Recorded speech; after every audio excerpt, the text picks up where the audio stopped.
Aquarius, 2 migrants se seraient noyés lors des opérations de sauvetage. Les rescapés de l'Aquarius, le 14 juin 2018 en mer.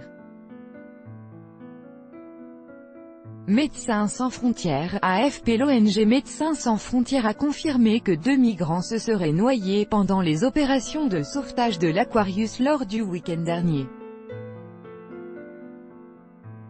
Hasiba Hadj-Sahraoui, conseillère en affaires humanitaires de MSF, fait le point sur RFI et revient sur les discussions politiques suscitées par cette affaire, alors que LKA France devrait finalement accueillir des personnes. Hasiba Hadj-Sahraoui, conseillère en affaires humanitaires de MSF, revient sur l'état des rescapés et de l'équipage de l'Aquarius, actuellement en route vers Valence, où il devrait arriver dimanche à la mi-journée. Elle confirme d'abord que 2 migrants ou réfugiés seraient morts. Des personnes secourues s'enquéraient du sort de leur famille, en disant « Mais on ne l'a pas vu, on ne l'a pas vu, que s'est-il passé ?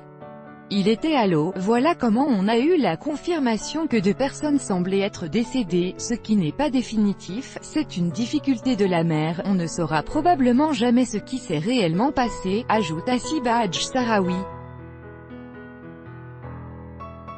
Si la personne voyageait seule, sans aucun ami ou membre de la famille, quelqu'un peut se noyer sans que personne ne le remarque. L'humanitaire évoque l'ambiance sur l'Aquarius, où tout le monde a été mis à rude épreuve cette semaine. Ils sont passés un petit peu par tous les états, explique-t-elle. D'un côté, la perspective du dénouement d'une situation très difficile. Et de l'autre, énormément d'incertitudes sur la suite. Selon Madrid, la France va accueillir des rescapés de l'Aquarius après examen de leur situation.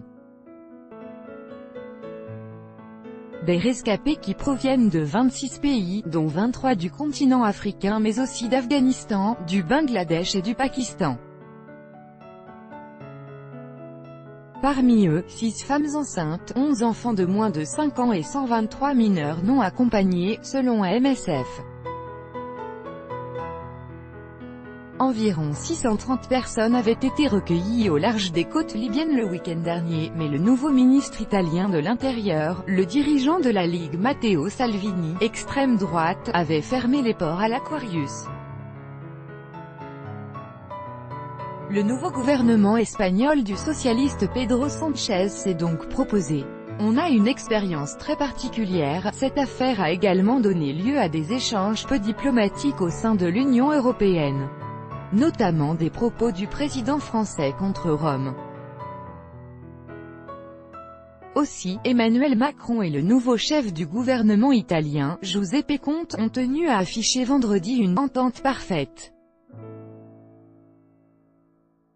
Pendant un rendez-vous à l'Élysée, les 2 hommes ont évoqué 3 pistes, la modification du règlement de Dublin, le renforcement des frontières extérieures de l'UE et le renforcement de la coopération avec les pays de départ. Notamment via des centres européens pour trier les migrants dans ces pays. De nombreuses ONG réclament depuis longtemps que les demandes d'asile puissent être déposées au plus près des pays de départ, à l'instar de MSF. Mais elles craignent que ces centres soient un moyen pour l'Europe de se défausser de ses responsabilités, analyse Hasiba Hadj-Sahraoui. Une façon de parquer les personnes. Ce qui nous intéresse, en tant qu'organisation humanitaire, c'est que personne ne meure en mer et que les personnes qui ont besoin de protection internationale puissent demander l'asile. On a une expérience très particulière qui est celle de la situation des réfugiés en Libye, dit-elle. Depuis décembre et la vidéo de CNN montrant des migrants réduits en esclavage en Libye, un certain nombre de réfugiés, de demandeurs d'asile, notamment des Érythréens et des Somaliens, ont été évacués vers le Niger, avec l'idée que leurs demandes d'asile seront examinées sur place, explique-t-elle.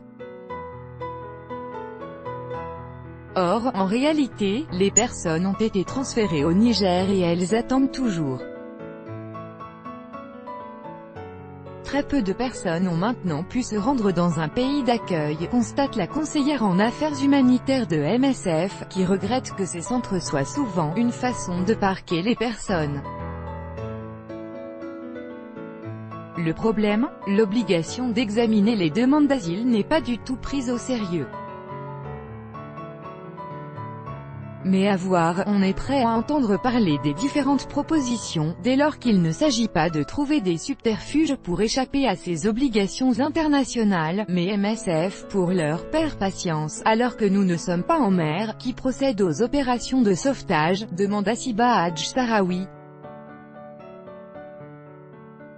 On sait que d'autres personnes sont mortes depuis nos opérations de sauvetage le week-end dernier, fait-elle remarquer.